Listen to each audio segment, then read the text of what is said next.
നമസ്കാരം. മലയാളി വാർത്ത ആനുകാലികത്തിലേക്ക് സ്വാഗതം. നമസ്കാരം സാർ.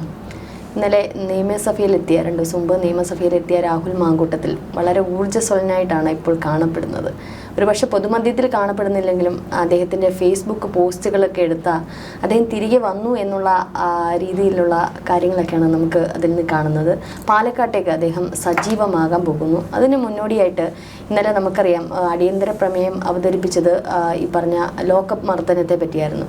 ഒരുപക്ഷെ രാഹുലിൻ്റെ അഭാവം അവിടെ ഉണ്ടായിരുന്നു എങ്കിലും പലരും കമൻറ്റുകൾ പറയുന്നത് രാഹുലായിരുന്നു ആ പ്രമേയം അവതരിപ്പിച്ചിരുന്നത് എങ്കിൽ കുറച്ചുകൂടി ഒരു പവർ ഉണ്ടായിരുന്നേനെ എന്ന് നിരവധി കമൻറ്റുകൾ. പക്ഷേ എന്നാലും അദ്ദേഹത്തിൻ്റെ ഫേസ്ബുക്ക് പോസ്റ്റിലൂടെ അദ്ദേഹം തക്ക മറുപടി പിണറായി വിജയന് കൊടുത്തിട്ടുണ്ട്. അപ്പോൾ രാഹുലിൻ്റെ തിരിച്ചുവരവ് തന്നെയല്ലേ ഇത് അർത്ഥമാക്കുന്നത്?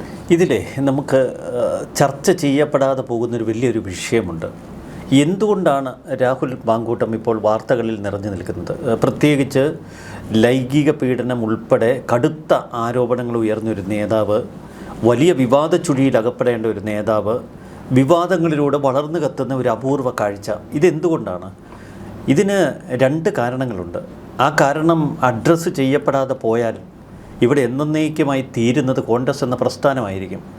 കോൺഗ്രസ്സുകാർ സ്വന്തം നെഞ്ചിൽ കൈവച്ച് സ്വന്തം ആത്മാവിലേക്ക് തിരിഞ്ഞു നോക്കേണ്ട ഒരു ഘട്ടമാണിത്. എന്തുകൊണ്ട് രാഹുലിനെ ജനം ഏറ്റെടുത്തു? എന്തുകൊണ്ട് വി.ഡി. സതീശന് നേർക്ക് ജനം കൈ ചൂണ്ടി? എന്തുകൊണ്ട് രാഹുൽ നിയമസഭയിലെത്തിയപ്പോൾ ജനപിന്തുണ ലഭിച്ചു? ഇതിന് 2 ഉത്തരമുണ്ട്.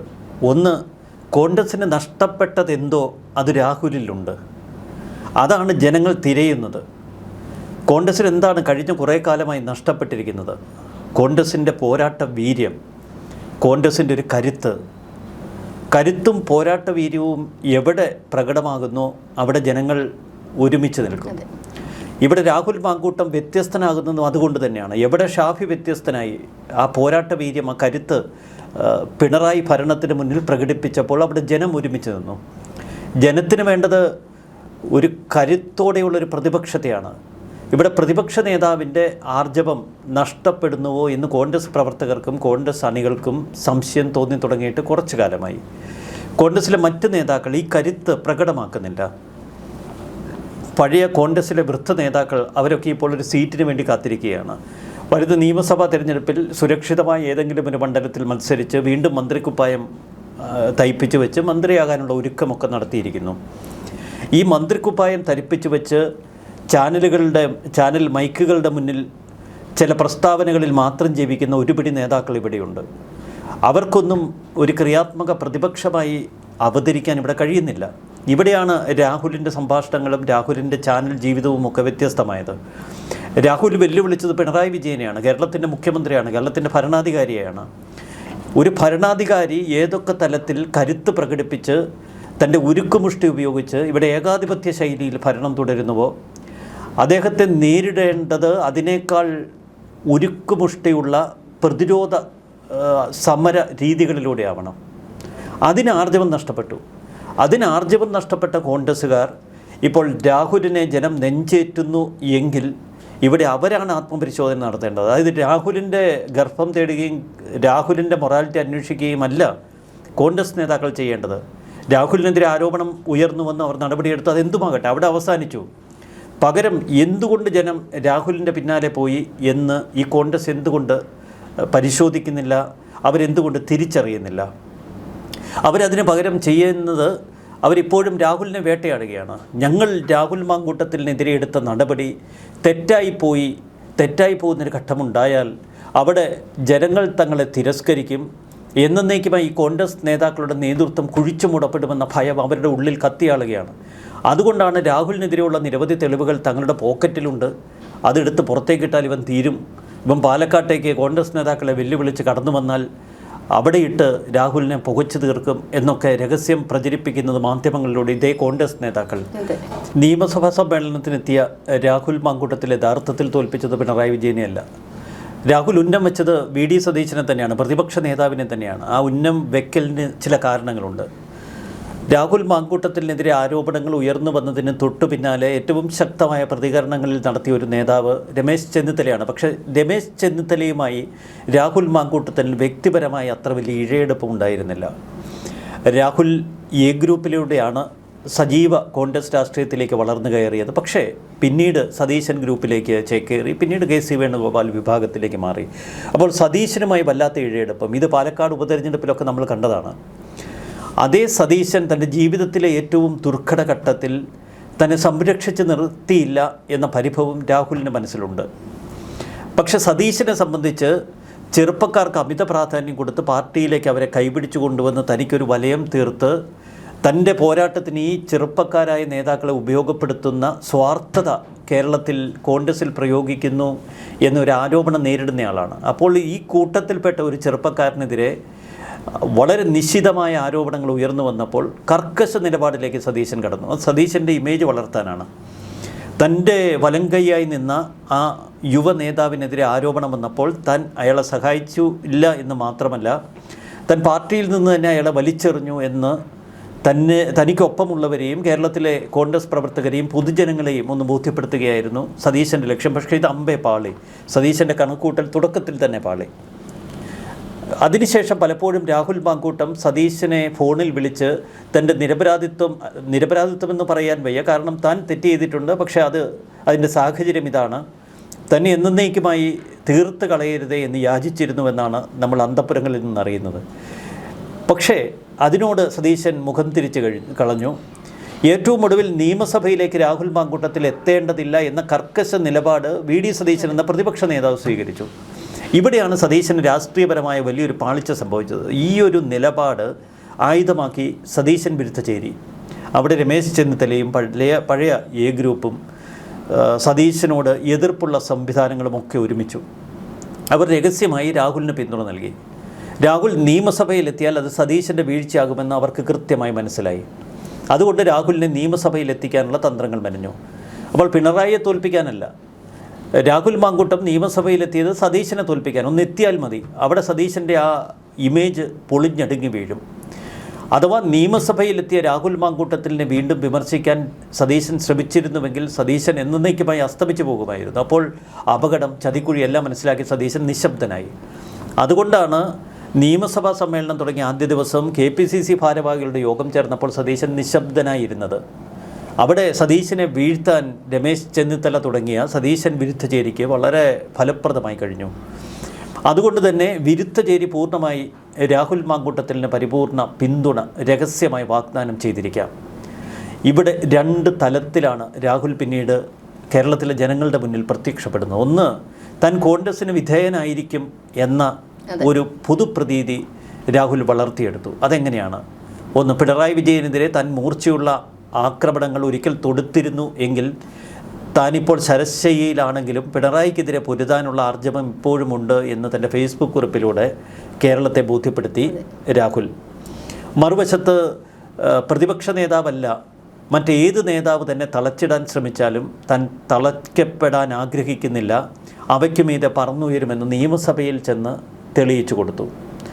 3, ഫേസ്ബുക്ക് ഡിജിറ്റൽ മീഡിയയിലൂടെ വളർന്നു വന്നൊരു നേതാവാണ് രാഹുൽ മാങ്കൂട്ടം. ഇപ്പോഴും തനിക്ക് സമൂഹ മാധ്യമങ്ങളിൽ പിന്തുണയുണ്ടെന്നും ജനങ്ങളെ കൂടെ നിർത്താൻ അറിയാമെന്നും വീണ്ടും വീണ്ടും ഫേസ്ബുക്ക് കുറിപ്പുകളിലൂടെ രാഹുൽ തെളിയിച്ചു കൊടുക്കുന്നു. ഒരു ജനപ്രതിനിധിയായ രാഹുൽ മാങ്കൂട്ടം പാലക്കാട്ടേക്കുള്ള യാത്ര അത് വലിയ വാർത്താ പ്രാധാന്യത്തോടെ ഒരു ഹൈലൈറ്റഡ് സംഭവമായി നിലനിർത്താൻ ഈ ജനപ്രതിനിധിക്ക് കഴിഞ്ഞു എന്നതാണ് അയാളുടെ ഒരു വിജയം. ഇപ്പോൾ പാലക്കാട്ടേക്ക് പുറപ്പെടുന്നതിന് മുൻപ് മണ്ഡലത്തിലെ കാര്യങ്ങളിൽ സജീവ ശ്രദ്ധ താൻ പുലർത്തുന്നു എന്ന് കൃത്യമായി മണ്ഡലത്തിലുള്ളവരെയും കേരളത്തിലെ ജനങ്ങളെയും ബോധ്യപ്പെടുത്താൻ സതീശന് കഴിയുന്നു. അതുകൊണ്ടാണ് റവന്യൂ മന്ത്രിക്ക് പട്ടയ വിഷയം ഉൾപ്പെടെ 18 കുടുംബങ്ങളുടെയാണ്. അതെ, പട്ടയ വിഷയം ഉൾപ്പെടെ, പട്ടയം മാത്രമല്ല മറ്റ് വീട്, നിരവധി കാര്യങ്ങൾ വീണ്ടും മന്ത്രിസഭയുടെ ശ്രദ്ധയിലേക്ക് എത്തിക്കാൻ ഒരു ജനപ്രതിനിധി ശ്രമിക്കുന്നത്. അവിടെ മണ്ഡലത്തിലെ കാര്യങ്ങളിൽ താൻ ശുഷ്കാന്തി പുലർത്തുന്നു. മറുവശത്ത് പിണറായി വിജയനെ ലോക്കപ്പ് മർദ്ദനങ്ങളുടെ പേരിൽ വിമർശിക്കാനും ആക്രമിക്കാനും തനിക്ക് മടിയില്ല എന്ന് പറയുന്നു. പിന്നീട് ഈ രാഹുൽ മാങ്കൂട്ടം ഇന്നലെ ഫേസ്ബുക്കിലിട്ട കുറിപ്പിൽ മറ്റൊരു കൊനഷ്ട് കുത്തുണ്ട്. അത് പിണറായിക്കിട്ടും കോൺഗ്രസിലെ നേതാക്കൾക്കിട്ടും മന്ത്രിമാർക്കിട്ടും മറ്റ് ജനപ്രതിനിധികൾക്കിട്ടുമാണ്. നിങ്ങൾക്കെതിരെയും കേസുണ്ടല്ലോ, ആ കേസ് ഒരുപക്ഷെ രാഹുലിനെതിരെയുള്ള ആരോപണമായിരിക്കാം രാഹുൽ മനസ്സിൽ കരുതുന്നത്. മുഖ്യമന്ത്രിയോട് തന്നെ ചോദിക്കുന്നു, നിങ്ങൾക്കെതിരെയും കേസുകൾ ചാർജ് ചെയ്യപ്പെട്ടിട്ടുണ്ടല്ലോ, നിങ്ങളുടെ മന്ത്രിസഭയിലുള്ളവർക്കെതിരെയും കേസുകൾ ചാർജ് ചെയ്യപ്പെട്ടിട്ടുണ്ടല്ലോ, ഈ MLA-മാർക്കെതിരെ കേസുകളുണ്ട്. MLA-മാർ പ്രതികളല്ലേ, അവരെയൊക്കെ സ്റ്റേഷനിലിട്ട് മർദ്ദിക്കുമോ? അതെ, മർദ്ദനം അത് ഇതിനൊരു ആലങ്കാരികമായ ഒരു പക്ഷേ രാഹുൽ ചേർത്തതാകും. താൻ നിയമസഭയിലെത്തി തിരിച്ചു പോരുമ്പോൾ രാഹുൽ പച്ചയ്ക്ക് മറുപടി കൊടുത്താണ് ഇപ്പോൾ പോയിരിക്കുന്നത്. ഞാൻ മാത്രമല്ല, എനിക്കെതിരെ ആരോപണം മാത്രമല്ലേ ഉള്ളൂ, നിങ്ങൾക്കെതിരെ കേസുകളും നിങ്ങൾ FIR-ൽ പ്രതിപട്ടികയിൽ ചേർക്കപ്പെട്ടവരുമല്ല. ഈ ചോദ്യം കോൺഗ്രസ് നേതാക്കളുടെ നെഞ്ചത്തേക്കാണ് കൊടുത്തിരിക്കുന്നത്. അപ്പോൾ പാലക്കാട്ടേക്കുള്ള രാഹുലിൻ്റെ യാത്രയ്ക്ക് കൃത്യമായ ഒരു അരങ്ങൊരുങ്ങൽ അത് തലസ്ഥാനത്ത് നടത്തി. അതിനുശേഷം അടൂരിലേക്ക് മടങ്ങുന്ന രാഹുൽ താൻ ഒളിയിടത്തിൽ ഒളിച്ചിരിക്കുകയല്ല, താൻ പോരാട്ടത്തിലേക്ക് പടഭൂമിയിലേക്ക് ഇറങ്ങുന്നു എന്ന് കേരളത്തെ ബോധ്യപ്പെടുത്തി കൊടുത്തിരിക്കുന്നു. പക്ഷേ ഇപ്പോഴും അയാൾ തൻ്റെ വ്യക്തിജീവിതത്തെക്കുറിച്ചും തൻ്റെ സ്വകാര്യതയിലൂന്നിയ ആരോപണങ്ങളെക്കുറിച്ചും നിശബ്ദനാണ്. അവിടെയാണ് നമ്മൾ രാഹുലിനൊരു മിടുക്ക് കാണേണ്ടത്. ഒരു വശത്ത് തികഞ്ഞ നിശബ്ദത, മറുവശത്ത് രാഷ്ട്രീയ തന്ത്രജ്ഞത. അപ്പോൾ ചിലർ രാഹുലിനെ അതികൂർമ്മ ബുദ്ധിയുള്ള ഒരു രാഷ്ട്രീയക്കാരനെ അധംപതിപ്പിച്ച ചില വിശേഷണങ്ങൾ ചാർത്തുമായിരിക്കാം. പക്ഷെ അതൊന്നും ഇവിടെ വിലപ്പോകുന്നില്ല. കാരണം ജനങ്ങളെ ഒപ്പം നിർത്താൻ അയാൾക്ക് കഴിയുന്നുണ്ട്. അവിടെയാണ് കോൺഗ്രസിൻ്റെ പരാജയം മനസ്സിലാക്കേണ്ടത്. എന്തുകൊണ്ട് ജനം രാഹുലിനൊപ്പം നിൽക്കുന്നു? അത് ഇപ്പോഴത്തെ കോൺഗ്രസ് നേതൃത്വത്തിൻ്റെ പരാജയമാണ്. അവർക്ക് നഷ്ടപ്പെട്ട കരുത്തിൻ്റെ, അവരുടെ ആർജവമില്ലായ്മയുടെ, അവരുടെ പ്രതിപക്ഷ പോരിൽ വന്ന വീഴ്ചയുടെ പേരിലാണ് ഇപ്പോഴും രാഹുൽ മാങ്കൂട്ടത്തിനൊപ്പം കോൺഗ്രസ് പ്രവർത്തകർ നിൽക്കുന്നത്, കേരളത്തിൽ ജനങ്ങൾ നിൽക്കുന്നത്. ഈ ഭരണകൂടത്തെ വിമർശിക്കുന്നവരും എതിർക്കുന്നവരും എന്തുകൊണ്ട് രാഹുൽ മാങ്കൂട്ടത്തിനൊപ്പം നിൽക്കുന്നു എന്ന ചോദ്യത്തിന് ഒരൊറ്റ ഉത്തരം മാത്രമേ ഉള്ളൂ. അയാളുടെ വ്യക്തിജീവിതം ഇവിടെ അപ്രസക്തമായിപ്പോയി. അയാളുടെ വ്യക്തിജീവിതത്തിൽ വന്ന കരിനിഴലുകൾ ഇവിടെ അപ്രസക്തമായിപ്പോയി. കാരണം ജനം അതിനേക്കാൾ ഉച്ചത്തിൽ പറയുന്നത് ഈ ഭരണകൂടത്തിനെതിരെ നിങ്ങൾ ആർജവത്തോടെ യുദ്ധം ചെയ്യാൻ, സമരം ചെയ്യാൻ, അവർക്കെതിരെ പ്രതിഷേധമൊരുക്കാനാണ്. പക്ഷെ അവിടെ പരാജയപ്പെടുമ്പോൾ ജനങ്ങളുടെ ഒരു പ്രതീക്ഷയുടെ ഒരു കച്ചിത്തുരുമ്പായി നിൽക്കും. പക്ഷേ LDF സർക്കാരിലുള്ള ഈ ഒരു ഭരണകൂടത്തിനെതിരെയുള്ള ജനവികാരം തന്നെയല്ലേ രാഹുലിൻ്റെ ഇത്തരത്തിലുള്ള പ്രതിഷേധം? 100%. ജനങ്ങൾ ഇളകിയാർത്ത് സമൂഹ മാധ്യമങ്ങളിൽ നമുക്ക് ഒരു തിളച്ചു നിർജീവമായിരിക്കുന്നത് തന്നെയാണ് ജനത്തിന് ഏറ്റവും വലിയൊരു. സമൂഹ മാധ്യമങ്ങളിൽ നമുക്ക് കാണാം ജനങ്ങളുടെ നാവിൽ നിന്നുയരുന്ന തീമഴ. അത് പിണറായി വിജയന് നേർക്കുള്ള, ആ ഭരണത്തിന് നേർക്കുള്ള അമർഷം നുരഞ്ഞു പൊന്തുന്നതാണ്. പല തലത്തിൽ, പല ശ്രേണിയിൽ, പല നിലകളിൽ. ഇന്നലെ പലരും കമന്റുകളിൽ അയച്ചു, ഇന്നലെ അടിയന്തര പ്രമേയം ഒരുപക്ഷെ രാഹുൽ മാങ്കൂട്ടത്തിൽ അവതരിപ്പിച്ചിരുന്നെങ്കിൽ തക്ക മറുപടി കൊടുക്കാൻ കഴിഞ്ഞേനെ. പ്രതിപക്ഷത്തിന് അത്രത്തോളം അത് ജയിക്കാൻ കഴിഞ്ഞില്ല, അല്ലെങ്കിൽ ആ ഒരു കൗണ്ടർ പോയിന്റ് ചെയ്യാൻ പറ്റിയില്ല. അല്ല, നല്ല പ്രാസംഗികരാണ് നമ്മുടെ VD സതീശൻ, മാത്യു കുഴൽനാടൻ, ഇവരൊക്കെ നല്ല PC വിഷ്ണു എക്സലൻ്റാണ്. ഇവരൊക്കെ നല്ല പ്രാസംഗികരാണ്. പക്ഷേ ഇത് ഒരു UN പൊതുസഭയല്ല. വളരെ ആറ്റിക്കുറിച്ച വാക്കുകളും വളരെ ക്രമമായി അടുക്കിയ ആശയങ്ങളും ഉൾപ്പെടെ ഒരു വേദിയിൽ അവതരിപ്പിക്കുന്ന ഒരു UN സമിതിയൊന്നുമല്ല. ഇത് കേരളത്തിലെ, പച്ച കേരളത്തിലെ പിണറായി വിജയൻ കൈക്കുമ്പിളിൽ കൊണ്ടു നടക്കുന്ന ഒരു നാട്ടുരാജ്യത്തിലെ പിണറായി വിജയൻ ആ ഒരു അടിയന്തര പ്രമേയം സാർ ശ്രദ്ധിച്ചോ എന്ന് അറിഞ്ഞൂടാ. കാരണം ഒരു അത്രയും ഭൂരിഭാഗം സമയവും അദ്ദേഹം എടുത്തത് ബ്രിട്ടീഷുകാരുടെ ഇതും ഈ അടിയന്തരാവസ്ഥ കാലത്തെ മർദ്ദനവും അങ്ങനെ കുറേ കാര്യങ്ങളായിരുന്നു. അദ്ദേഹം ഈ ഒരു ലോക മർദ്ദനത്തെ പറ്റി പരിമിതമായിട്ടുള്ള ചെറിയ വാക്കുകൾ കൊണ്ടാണ് അദ്ദേഹം അതിൻ്റെ ഇത് തീർത്തും പറഞ്ഞത്. പക്ഷേ അപ്പോഴും പ്രതിപക്ഷത്തിന് ഈ പറഞ്ഞതുപോലെ ഇപ്പം രാഹുൽ മാങ്കൂട്ടത്തിൽ ഈ ഒരു പോസ്റ്റ് ഇട്ട് ഇതേ വാക്കുകൾ ഒരുപക്ഷെ VD സതീശന് അത് ഉയർക്കാമായിരുന്നു. ലോക മർദ്ദനങ്ങളെ പറ്റി നിങ്ങളുടെ ഇടയിൽ അല്ലെങ്കിൽ നിങ്ങളുടെ മന്ത്രിമാരുടെ ഇടയിൽ എത്രയോ കേസുകൾ ഉണ്ടായിട്ടുണ്ട് എന്നുള്ള രാഷ്ട്രീയ പ്രവർത്തകർക്ക് അതിനെ ഗുണ്ട എന്നുള്ളൊരു വിശേഷണം നൽകണമോ എന്നുള്ളൊരു ഒറ്റ വാക്കുകൊണ്ടൊക്കെ അത് കൗണ്ടർ പോയിന്റ് ചെയ്യണം. വീണ ജോർജിന്റെ കാര്യത്തിൽ തന്നെ നിയമസഭയിലെ ഇവരുടെ പ്രസംഗങ്ങളെ നമുക്ക് അത്ര നിശ്ചിതമായി വിമർശിക്കുക വയ്യ. കാരണം നിയമസഭയിൽ വളരെ ശക്തമായ പ്രസംഗങ്ങൾ കാഴ്ചവെക്കാൻ പലപ്പോഴും പ്രതിപക്ഷത്തിന് കഴിയുന്നു. ഇവിടെ കാലികമായ ഒരു പ്രശ്നം, ഇത് പിണറായി വിജയൻ്റെ ഒരു നാട്ടുരാജ്യമാക്കി ഈ ഭരണകൂടം മാറ്റിയ ഒരു കേരളമാണ്. പണ്ട് നമ്മൾ കണ്ട ഒരു സംസ്ഥാനമല്ല.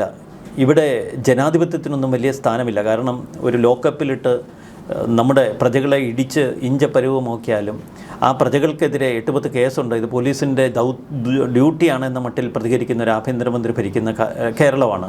അവരുടെ തന്നെ CPM ബ്രാഞ്ച് സെക്രട്ടറിയെ മർദ്ദിച്ച് ഇഞ്ചപരവുമാക്കുന്ന കാഴ്ചയൊക്കെ നമുക്ക് ചാനലുകളിൽ കാണാൻ കഴിയുന്നു. സമൂഹ മാധ്യമങ്ങളിൽ ആ വീഡിയോ വൈറലാണ്. ഇവിടെ വേണ്ടത് എന്താണ്? ആർജവമുള്ള പ്രതിരോധമാണ്, ആർജവമുള്ള പ്രതിഷേധമാണ്.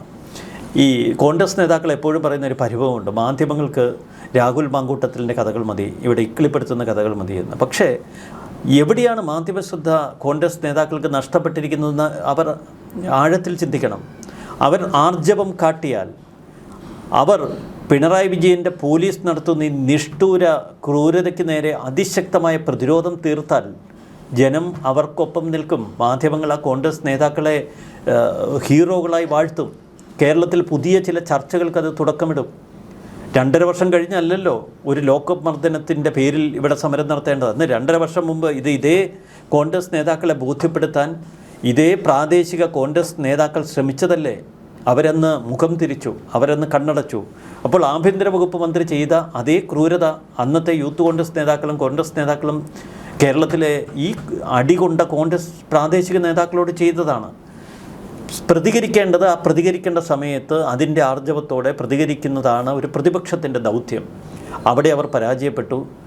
രാഹുൽ മാങ്കൂട്ടം എന്ന തങ്ങളുടെ ഏറ്റവും ഉജ്ജ്വലനായ ഒരു പോരാളിയെ സംരക്ഷിക്കേണ്ടതില്ല, പക്ഷേ ആക്രമിച്ച് അയാളെ ഒറ്റപ്പെടുത്തി കൂട്ടത്തിൽ നിന്ന് ഓടിക്കാൻ ശ്രമിച്ച ആ ഒരു ദുർചെയ്തിയുണ്ട്. ഒരു പക്ഷേ എനിക്ക് തോന്നുന്നു ഈ 2ാം പിണറായി സർക്കാർ വരുമ്പോൾ ഈ ഒരു 10 വർഷത്തിനിടയിൽ പ്രതിപക്ഷം ചെയ്തിട്ടുള്ള ശക്തമായ ഒരു വിഷയത്തിന് രാഹുൽ മാങ്കൂട്ടത്തിൻ്റെ കാര്യത്തിലായിരിക്കും. കാരണം ഇത്രത്തോളം ഒരു വിജയം വേറെ ഒരു വിഷയത്തിൽ ഇവർ കൈവരിച്ചിട്ടില്ല. കാരണം അധ്യക്ഷ സ്ഥാനത്ത് നിന്ന് മാറ്റാൻ സാധിച്ചു, കോൺഗ്രസിൻ്റെ തലപ്പത്തു നിന്നും പ്രധാന ഭാരവാഹിത്വത്തിൽ നിന്ന് മാറ്റാൻ സാധിച്ചു. പക്ഷേ ഭരണപക്ഷത്തിനെതിരെ ഒരു അമ്പ് പോലും എഴുതിയിട്ടത് അവർക്ക് വിജയിക്കാൻ പറ്റിയില്ല എന്നുള്ളത് അല്ലെ ശ്രദ്ധേയമായ ഒരു പോയിന്റാണത്. സ്വന്തം ഒരു പാർട്ടി നേതാവിനെ ഇത്രയേറെ ഒതുക്കിക്കെട്ടാൻ എന്തൊരു ആവേശമാണ്. എന്നാൽ ഇവിടെ ഈ മന്ത്രിസഭയിൽ ആർക്കെങ്കിലും എതിരെ ഒരു അഴിമതി ആരോപണം, ആരോപണം മാത്രമല്ല അതിൽ ഏതെങ്കിലും ഒന്നിൽ വിജയിക്കാൻ സാധിച്ചു തിരിച്ച്. പക്ഷേ പഴയ പ്രതിപക്ഷം നമ്മൾ കമ്പാരിസൺ ചെയ്യല്ല. കഴിഞ്ഞ പിണറായി വിജയൻ്റെ 1ാം ഭരണകാലഘട്ടത്തിൽ കുറേയേറെ കോടതി വ്യവഹാരങ്ങൾക്ക് അന്നത്തെ പ്രതിപക്ഷ നേതാവും കൂട്ടരും ശ്രമിച്ചിരുന്നു. കോടതിയിൽ പോലും ഒരു കേസും എത്തിക്കുന്നില്ല. ഇവിടെ പാർട്ടിയിലെ പ്രശ്നം തീർന്നിട്ട് വേണ്ടേ ഭരണപക്ഷത്തെ ആക്രമിക്കാൻ. ഭരണപക്ഷത്തെ എങ്ങനെ ആക്രമിക്കുമെന്ന് അവർക്ക് നിശ്ചയമില്ല. ഈ ഭരണപക്ഷത്തിൻ്റെ ഒരു കരുത്തിൽ, അവരുടെ പണക്കൊഴുപ്പിൽ ഇപ്പോൾ കേരളത്തിലെ ഒട്ടുമിക്ക മാധ്യമങ്ങളെയും ഇടതുപക്ഷം പ്രത്യേകിച്ച് CPM വിലക്കെടുത്തിരിക്കുകയാണ്. അത് കോൺഗ്രസിൻ്റെ വലിയ പരാതിയുമാണ്. എന്നാൽ ഈ മാധ്യമങ്ങളെ തങ്ങളുടെ ശക്തമായ വാക്കുകൾ കൊണ്ട് നിയന്ത്രണത്തിലാക്കാൻ കഴിയും പ്രതിപക്ഷ നേതാക്കൾക്ക്, പ്രതിപക്ഷ നേതാവിന്, കോൺഗ്രസ് നേതാക്കൾക്ക്. അവരതിനുള്ള ശ്രമങ്ങളൊന്നും നടത്തുന്നില്ല. പകരം ഈ നാട്ടുപുറത്തൊക്കെ നമ്മൾ പറയുന്ന കൊതിയും നുണയും പറഞ്ഞിരിക്കുന്നു. അതല്ലാതെ ഒരു പ്രതിപക്ഷത്തിൻ്റെ ദൗത്യം അവർ പൂർത്തിയാക്കുന്നില്ല. ഇവിടെയാണ് രാഹുലിൻ്റെ ഈ ഒരു കരുത്തും രാഹുലിൻ്റെ ഈ ഒരു ഉയർത്തെഴുന്നേൽക്കാനുള്ള ശ്രമങ്ങളുമൊക്കെ നമ്മൾ കോർത്ത് വായിക്കേണ്ടത്. അവിടെയാണ് രാഹുൽ ജനങ്ങളുടെ കയ്യടി നേടുന്നത്. കോൺഗ്രസ് എവിടെ പരാജയപ്പെട്ടോ അവിടെ രാഹുലിൻ്റെ വീഴ്ചകൾ മായ്ക്കപ്പെടുന്നു. രാഹുലിൻ്റെ ദുഷ്ചെയ്തികൾ അവിടെ ജനം വിസ്മരിക്കാൻ ആഗ്രഹിക്കുന്നു. കാരണം പകരം പോരാളികളെ കോൺഗ്രസ് മുന്നോട്ട് വയ്ക്കുന്നില്ല. പകരം കരുത്തുറ്റ, ഓജസ്സുറ്റ, തീവ്രമായ പ്രതിരോധം സൃഷ്ടിക്കാൻ കഴിയുന്ന, സമരം നടത്താൻ കഴിയുന്ന നേതാക്കളെ അവർ ജനങ്ങൾക്ക് മുൻപാകെ അവതരിപ്പിക്കുന്നില്ല.